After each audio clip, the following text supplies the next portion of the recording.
Marketer of the Day, episode 775. The Amazon Jungle.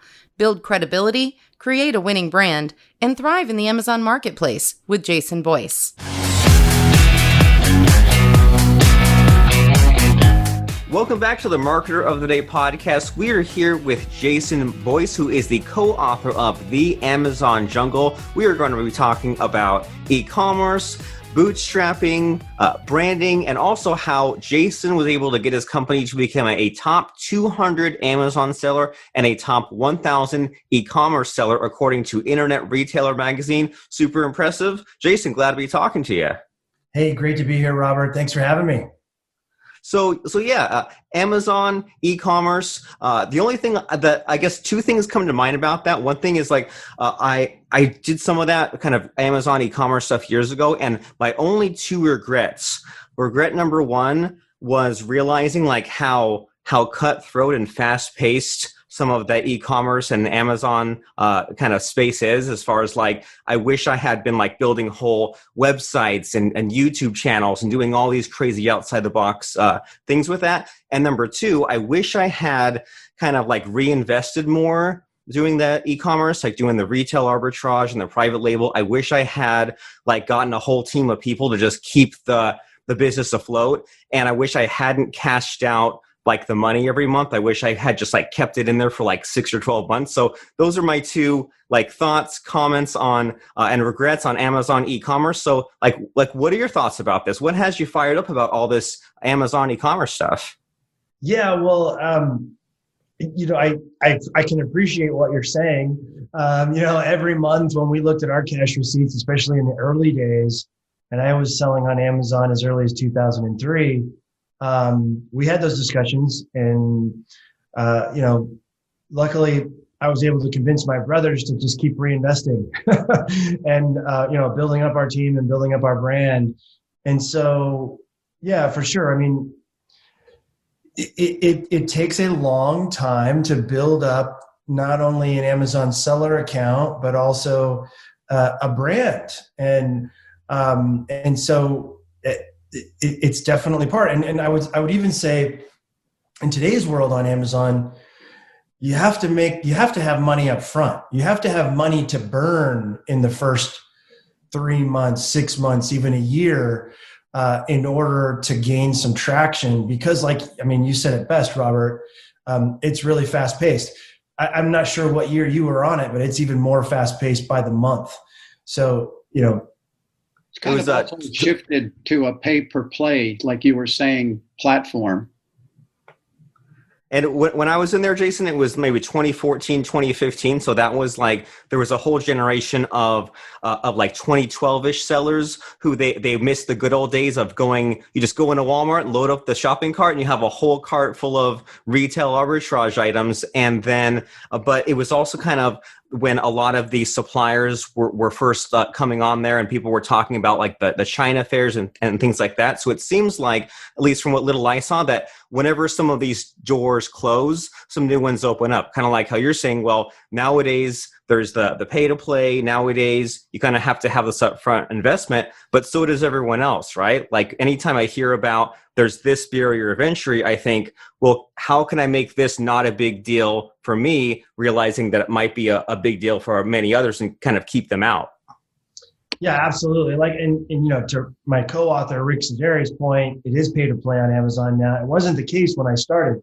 When I started, Robert, we were drop shippers. And so we didn't even carry any inventory. We listed products when we sold it. We send the order to the manufacturer, and they direct ship an individual product to our customer. And life was good. You didn't need any money. When I started, I didn't have any money. So we went from 100,000 sales in year one, then 1 million, then 2 million, then 4 million.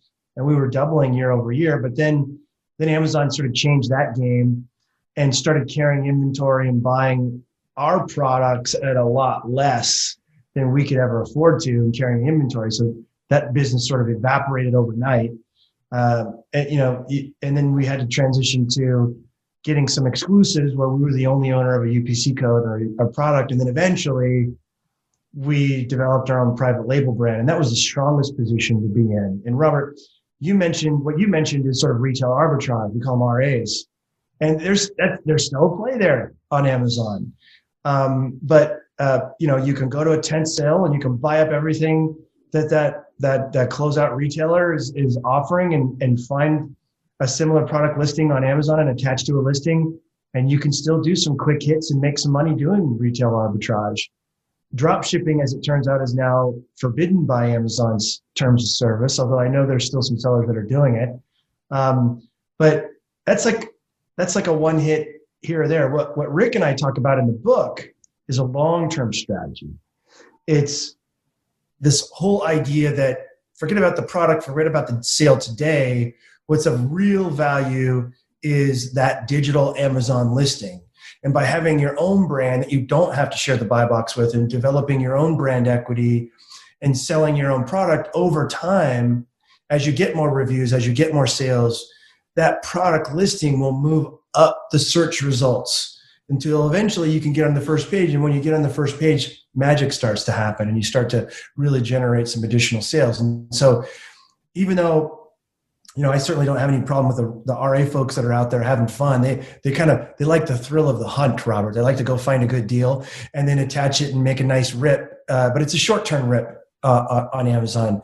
The longer play that Rick and I like to promote in our book, Amazon Jungle, is, you got to do this. You got to play the long game. Develop your own brand, get your registered trademark, start building up your brand equity, and rise in the ranks, and your sales will rise with those rank. One thing we encourage people to do a little bit different than old style brick and mortar retailing is start at a lower price to generate the traffic. And in the normal or traditional retailing, you'd start at a higher price and drop it. Here you start at a lower price and raise your prices as you get the traffic is coming into the listing. And we've seen it over and over again. There's no fall off in sales once you have that traffic and reviews, and then you raise the price 20% and even more, the sales remain constant.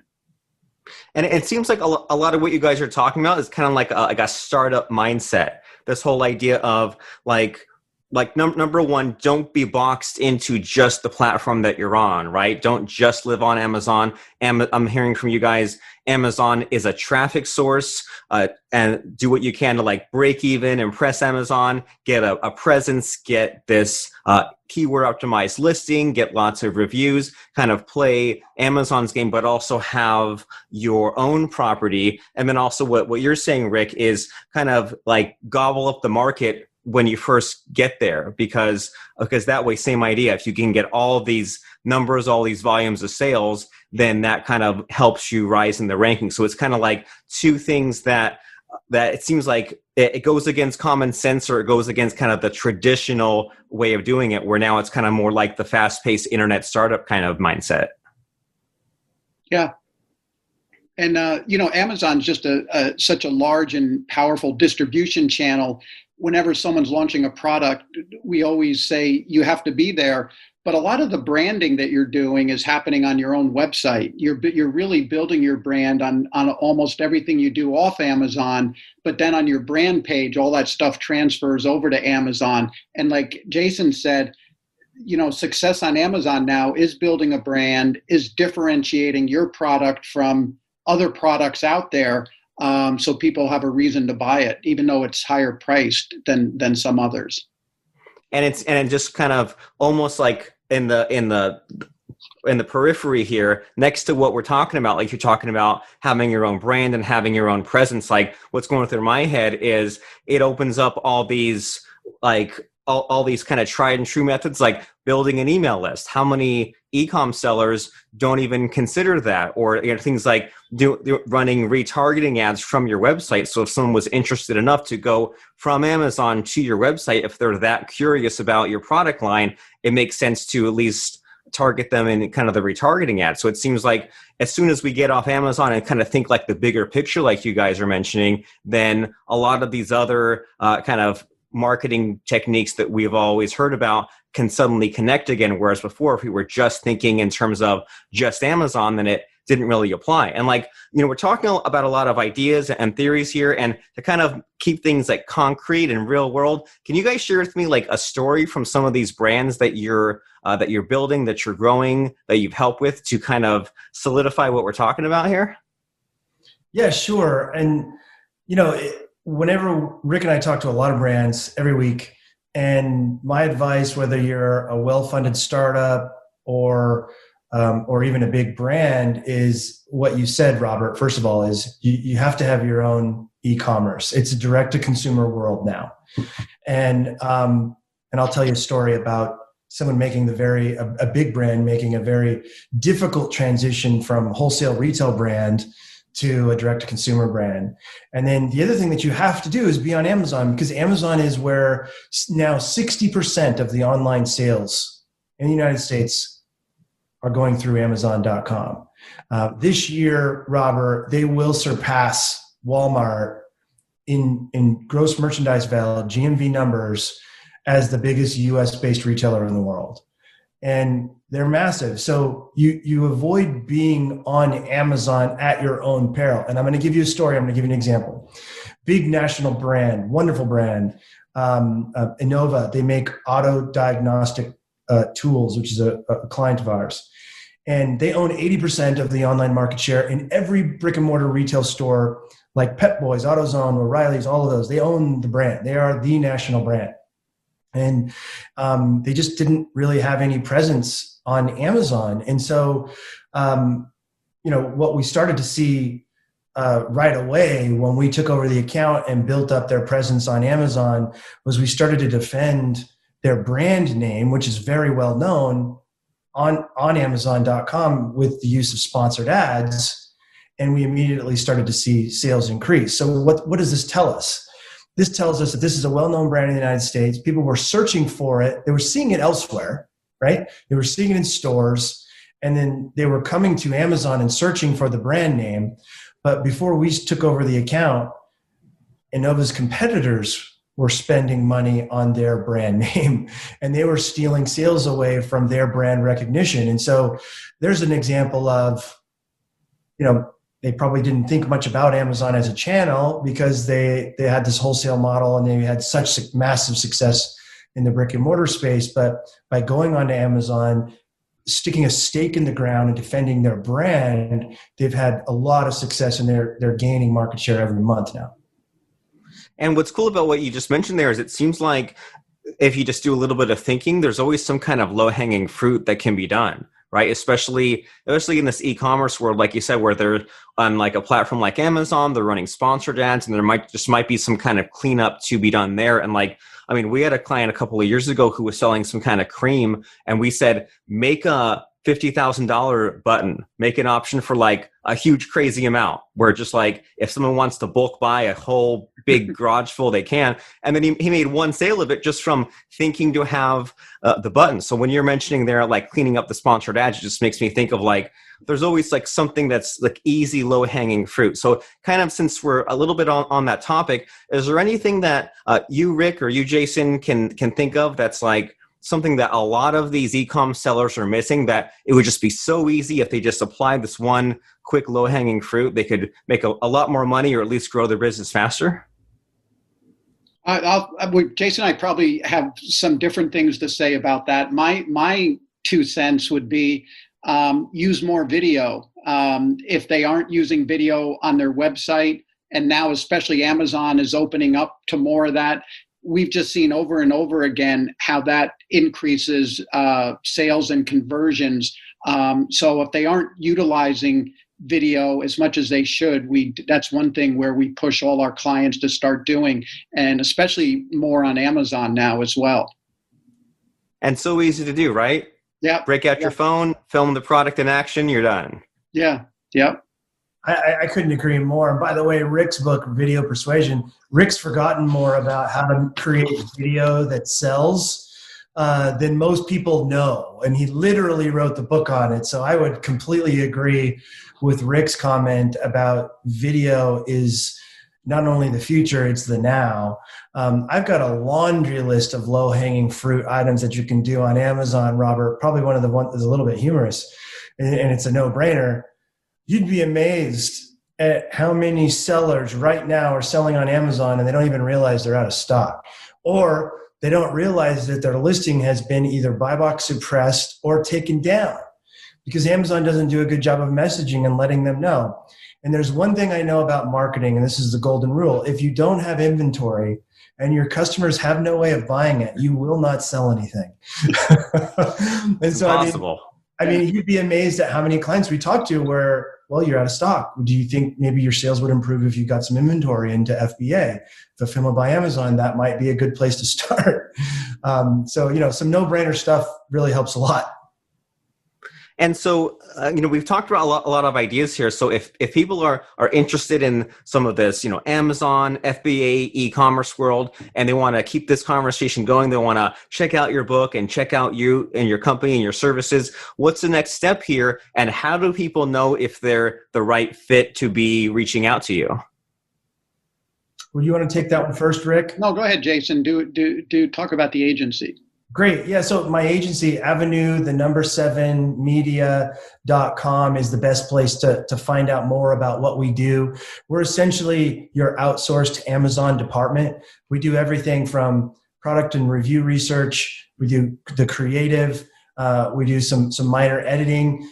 Talk to Rick if you want to produce some good video because he's your guy. And then we also run advertising. We help manage inventory, and we even do customer service for clients. So we're a completely turnkey solution if you want to sell on Amazon. And in terms of clients that are ideal for us, it's good if you have maybe a 6-figure brand. It doesn't have to be on Amazon right now. At least doing 100,000 to 500,000 in sales annually, and you're just sort of running up against it on Amazon, and you want to take it to the next level. We're a great agency. And if you're below those numbers, you can also go to our website, Avenue 7 Media, and click on the Amazon jungle, because Rick and I produce some classes to help startup folks figure out sort of the nuts and bolts of getting the foundation, a good solid foundation. And then of course they can read the book as well.